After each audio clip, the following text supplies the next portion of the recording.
சென்னை விருகம்பாக்கத்தைச் சேர்ந்தவர் பத்மா. இவர் அந்த பகுதியில் சிறிய அளவிலான ஜவுளிக்கடை நடத்தி வருகிறார்.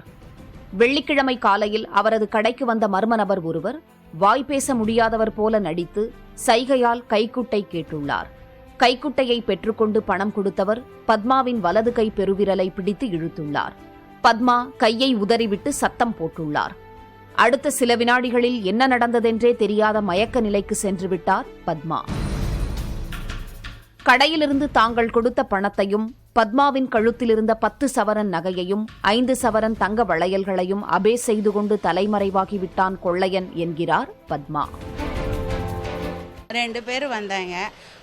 2 பேர் வந்தவன் ஒருத்தன் அங்கே நின்னான், ஒருத்தன் இந்த இடத்துல நின்னான். நின்றுட்டு கர்ச்சீஃப் இப்படின்னா எனக்கு அது தெரியல. மறுபடியும் இப்படின்னா கர்ச்சீஃப் வேணுமான்னு கேட்டேன். ஆமாண்ணா. இப்படி தலையாட்டினோன்னா கர்ச்சீஃப் எடுத்து இங்கே வச்சுட்டு மொத்தமாக எடுத்துக்கிறேன்னா நான் எண்ணி தான் கொடுப்பேன்னு எண்ணி பார்த்தேன். 6 இருந்தது. எவ்வளோன்னு கேட்டால் 1 30ன்னா 180 ரூபான்ட்டு 200 கொடுத்தான்.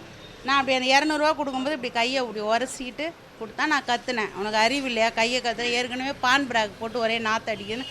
சாரி மேடம்னா அந்த நோட்டை அப்படி உரசுனா பார்த்தீங்களா, உரசினோடனே என்ன ஆயிடுச்சு என்னன்னே தெரியல. 20 ரூபா மட்டும்தான் எடுத்தேன்.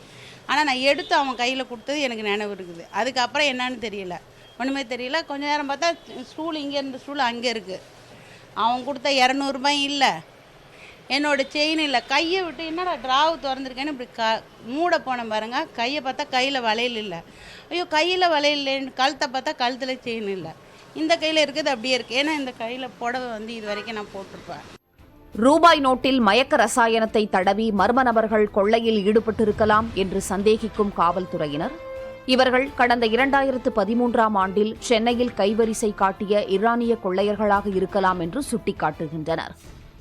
தியாகராய நகர் பகுதியில் மேலும் 2 பெண்கள் இந்த கொள்ளையர்களிடம் நகைகளை பறிகொடுத்துள்ளதாக தகவல் வெளியாகியுள்ள நிலையில், வீடு மற்றும் கடைகளில் தனியாக இருக்கும் பெண்கள் ஈரானிய கொள்ளையர்களிடம் எச்சரிக்கையாக இருக்கும்படி அவர்களுடைய புகைப்படத்தை வெளியிட்டுள்ளனர்.